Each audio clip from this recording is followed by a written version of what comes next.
Hello and welcome to the MCPL Miniature Painting Tutorial Series.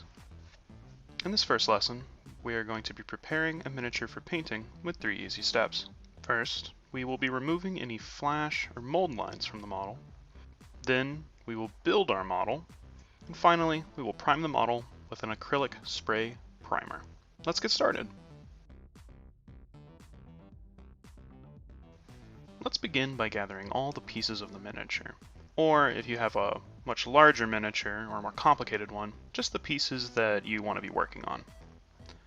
Some models come on sprues like so and require clippers to remove the pieces. Once all your pieces are clipped and in one place, you can begin removing mold lines. Mold lines are small raised edges left over from the manufacturing process. We remove them because they will be visible after painting and can really ruin the small details of the miniature. All you need to remove them is a small, rigid piece of metal.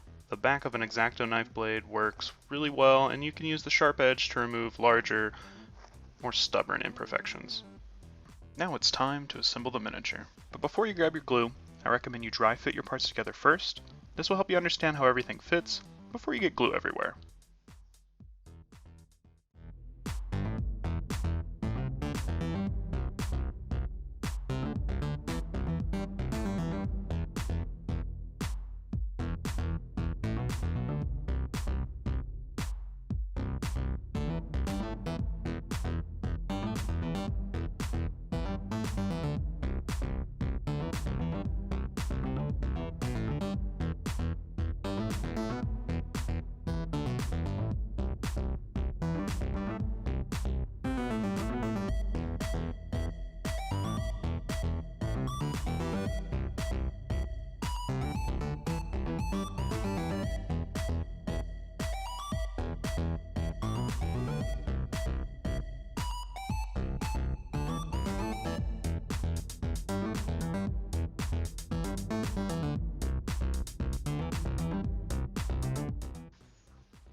Once you are comfortable with how your miniature fits together, you can use a few dots of super glue on each side of a part, push them back together to begin assembling your miniature.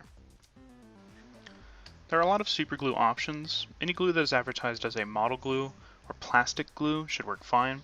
It is important to note features such as consistency are most important when selecting a glue.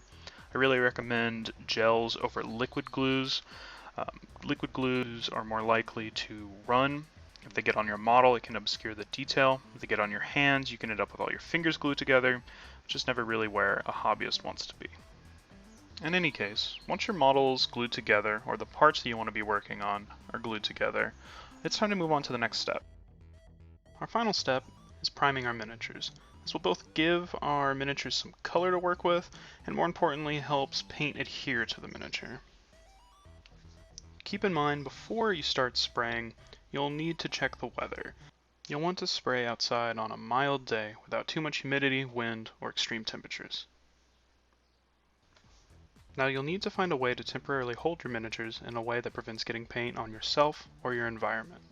I use some sticky tack to adhere my models to an old piece of cardboard, and in this example I use some leftover wrapping paper to keep excess paint from hitting my table. Once you have everything set up, you'll want to spray in short bursts, starting before the miniature and ending after the miniature, from about 12 inches away. When choosing your primer, it is best to buy a primer that is specifically for priming miniatures, and getting a color that you know a good portion of the model will be close to. So if you're going to be painting in darker colors, it's good to get a darker primer, such as like a black or a dark gray. And if you're going to be painting in lighter colors, like I will be for this Stormtrooper, you can go with a lighter gray or even a white.